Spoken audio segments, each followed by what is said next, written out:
Alright mga kabakyard, update tayo sa ating mga superworm. At meron tayong bad news. Bad news talaga to. Ayan. Na nakikita nyo. Ayan, ayan. Ayan. Yan yung mga walang hiyang langgam. Pinasok pa naman dito. Ayan oh. Oh.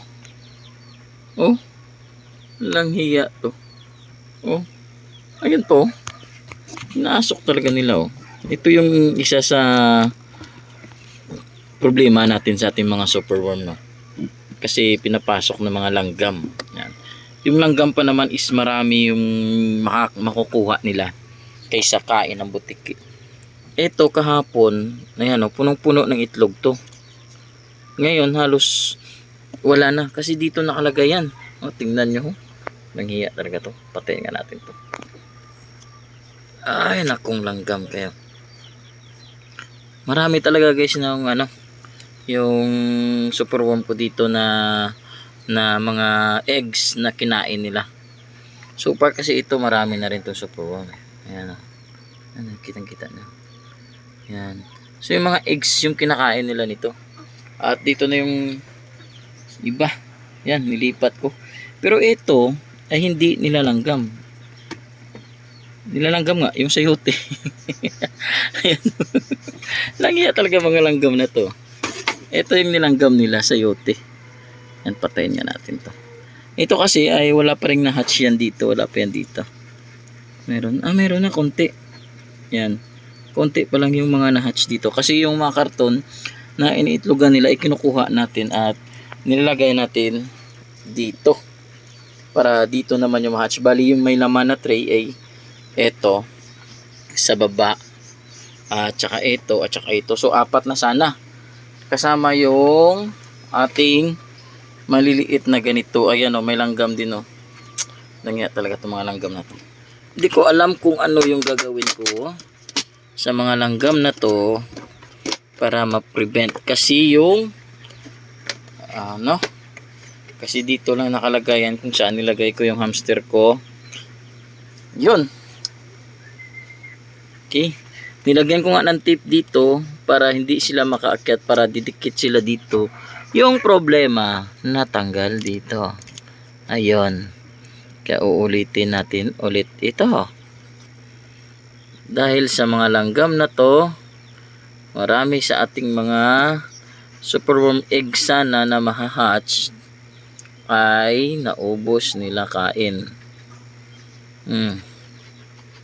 Ito madami yan oh. Ayan o, madami yan. Lalo pa dito, nasa ito. Ayan o, ang daming superworm. Maliliit pa. Yan. Ano kaya magandang gawin natin dito, no?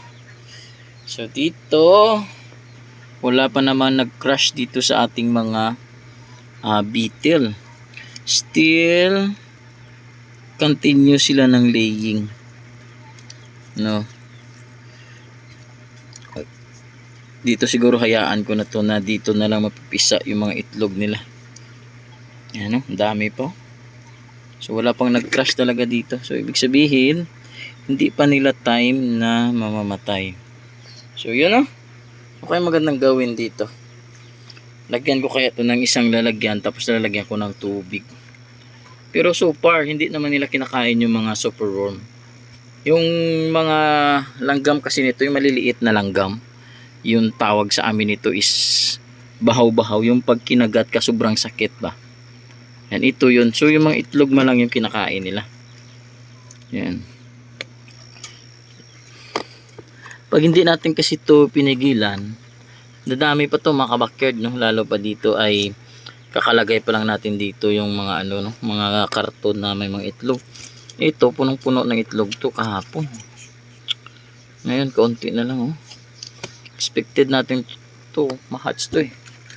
Yun lang, pinasok ng mga langgam. Okay, in idea kung ano yung gagawin natin dito, paki-comment sa baba dyan mga backyard, no? Sa mga nag-aalaga ng superworm expert. So, ayan. At ganda naman ng natin, no? Yan, plastic tray natin.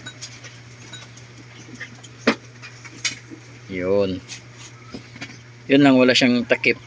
So yung ginagawa natin, ito lang tinatakip natin. Yan.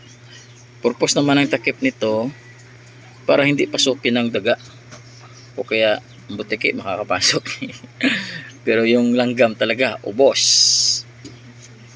Alright mga kabakyard, yun lang yung update sa ating super worm.